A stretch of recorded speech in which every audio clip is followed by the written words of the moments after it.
The New York Liberty started their conquest of the WNBA, looking for their second straight championship, and they're looking like they are on pace to go and get that. And let's start about ring night. Ring night in Brooklyn, that wasn't a celebration. That was a warning shot to the rest of the WNBA.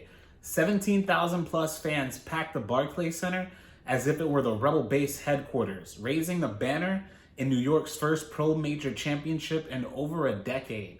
But on the floor, you could already see Breanna Stewart and Sabrina Ionescu writing out the next chapter.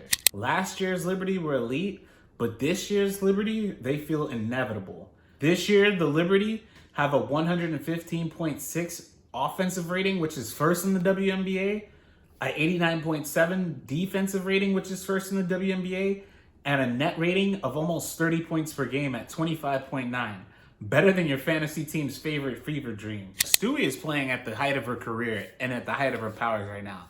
She is top 10 in every single statistical category. Jonquel Jones is healthy, and this is insane that the Liberty are $80 million training facility near the Barclays Center where they play at. Bricks laid by Joe and Claire Bousai, who are turning this franchise into the first billion-dollar women's sports team by the mid-2030s.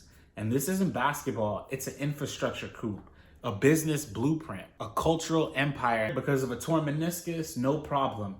Here comes the bench mob. Kennedy Burke is shooting over 50% from three. Maureen Johannes is back throwing no-look lasers and pulling up from Tribeca. Rebecca Gardner is shooting 62% with 141.5 offensive rating.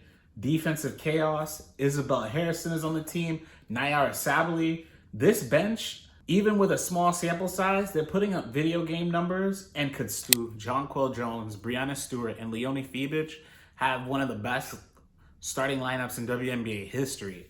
Right now, their net rating is at almost 40 points per game at a plus 38.5. Even the most elite five-player combinations rarely post a plus 30 or higher net rating across more than 50 minutes.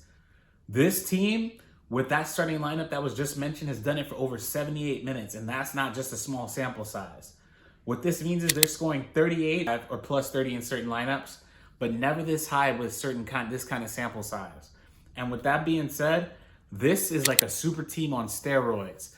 And let's look at some of the other super teams that have been in WNBA history that this New York Liberty team is stacking up against. So first and foremost, you got the 1998 Houston Comets, 27-3 record.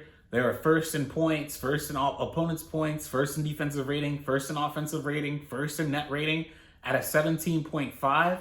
Obviously, they had the big three with Cynthia Cooper, Cheryl Swoops, and Tina Thompson. And then they also had a better year in 2000 where they were first in all the same statistical categories except for opponents' points per game. But they had the highest net rating in WNBA history at 18.1 points per game. Then some of the other notable teams are the 2023 Las Vegas Aces with Asia Wilson, Chelsea Gray, Jackie Young, Kelsey Plum, and now Candace Parker joined the team as well. They were first in all statistical categories that are important, including net rating at 15.6, and the only one that they were second in was opponents' points per game at 80.3.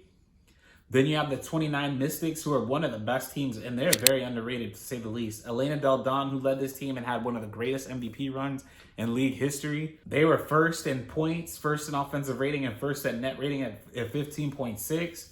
But they were fourth in opponents' points per game and sixth in defensive ratings. And then here comes that Seattle Storm team that we just mentioned. But this is a 2020 version of it, where Breanna Stewart, Jewel Lloyd, and Sue Bird, they were first in every single statistical category except for points per game, which they were second in.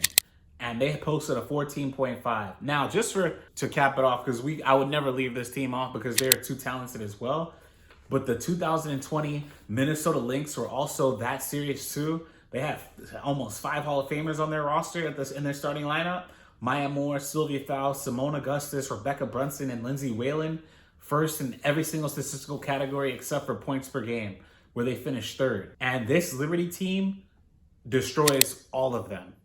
This Liberty team right now started off 8-0. They're first in offensive rating, first in defensive rating, first in opponents' points per game, first in points per game, and then they're first in net rating of over 20 points per game. The 2020, which is Stewart, Jonquel Jones, Sabrina Ionescu, Natasha Cloud, and Leonie Fevich. They're shooting 21 percentage points better from the effective field goal than their opponents. They're forcing almost 8 more steals a game and blocking almost 15 more shots per 100 possessions. They're making 10 more free throws per 100 possessions. And this Liberty team has a lineup that's on pace to be the best 5-player unit the league has ever tracked in the play-by-play era. The question is, how long can they continue this dominance? Because the way that the Liberty are playing, it doesn't look like that's going to change anytime soon. Let me know in the chat what y'all think. Do you think that this New York Liberty team will be one of the greatest, if not the greatest teams to play in the WNBA? Do you think they're going to set the single season game record? Let me know in the chat. And if you enjoyed this video, peep this video about one of the New York Liberty's rivals in the